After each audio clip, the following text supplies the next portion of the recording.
ایک دکھ بھری سچی کہانی۔ ایک بہن کہتی ہیں، ایک دن میں اپنے گھر کی صفائی کر رہی تھی، اتنے میں میرا بیٹا آیا اور شیشے کا ایک شاہکار ڈیکوریشن پیس گرا دیا اور وہ ٹوٹ گیا۔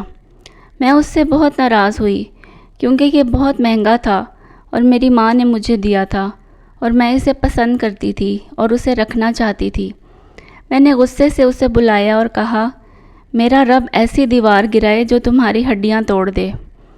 بہن کہتی ہیں، سال گزر گئے اور میں اس پکار اور اس بد دعا کو بھول گئی اور مجھے اس کی پرواہ نہیں تھی اور نہ ہی مجھے معلوم تھا کہ وہ آسمان پر چڑھ گئی ہے۔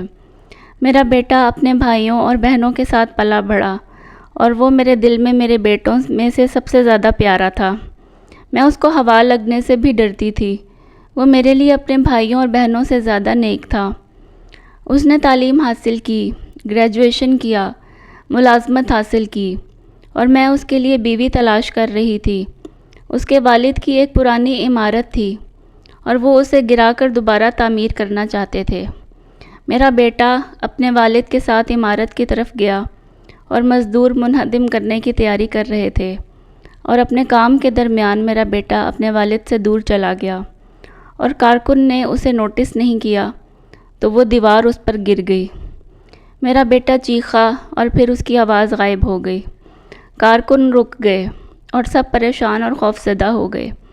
انہوں نے بڑی مشکل سے اس سے دیوار ہٹائی اور ایمبولینس آئی اور اس کا جسم لے جانے کے قابل نہ رہا تھا کیونکہ شیشے کی طرح گر کر ٹوٹ گیا تھا، تو انہوں نے اسے بڑی مشکل سے اٹھایا اور انتہائی نگہداشت میں منتقل کیا۔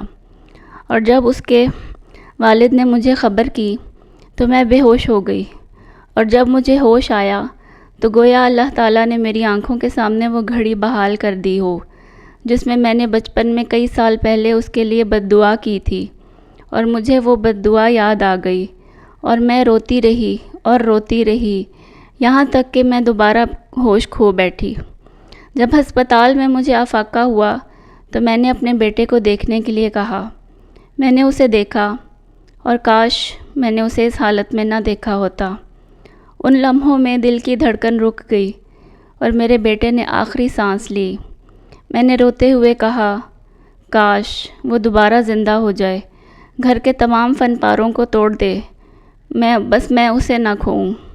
کاش میں گونگی ہو جاتی اور اس کو بد دعا نہ دیتی۔ کاش کاش کاش، لیکن کاش لفظ کا وقت پورا ہو چکا تھا۔ ایک شخص عبداللہ بن مبارک رحمۃ اللہ علیہ کے پاس پہنچا، اپنے بیٹے کی نافرمانی کی شکایت کرنے آیا۔ ابن مبارک نے اس سے پوچھا، کیا تم نے اس کے لیے بد دعا کی؟ اس نے کہا، ہاں۔ اس نے کہا، جاؤ، تم نے ہی اسے خراب کر دیا ہے۔ ہر ماں اور باپ کے لیے میرا پیغام، اپنے بچوں کو غصے میں بد دعا کرنے میں جلدی نہ کریں۔ شیطان مردود سے اللہ کی پناہ مانگیں۔ اپنی زبانوں سے وعدہ کریں کہ وہ اپنے بچوں کے لیے کامیابی اور رہنمائی کے لیے دعا کریں، ان کو بد دعا نہ دیں، اور جان لیں کہ اپنے بچوں کے لیے بد دعا کرنے سے ان میں فساد، ضد اور نافرمانی ہی بڑھ جاتی ہے۔ اس نافرمانی کی شکایت کرنے والے سب سے پہلے آپ ہیں جنہوں نے ان کے لیے بد دعا کرنے میں جلدی کی۔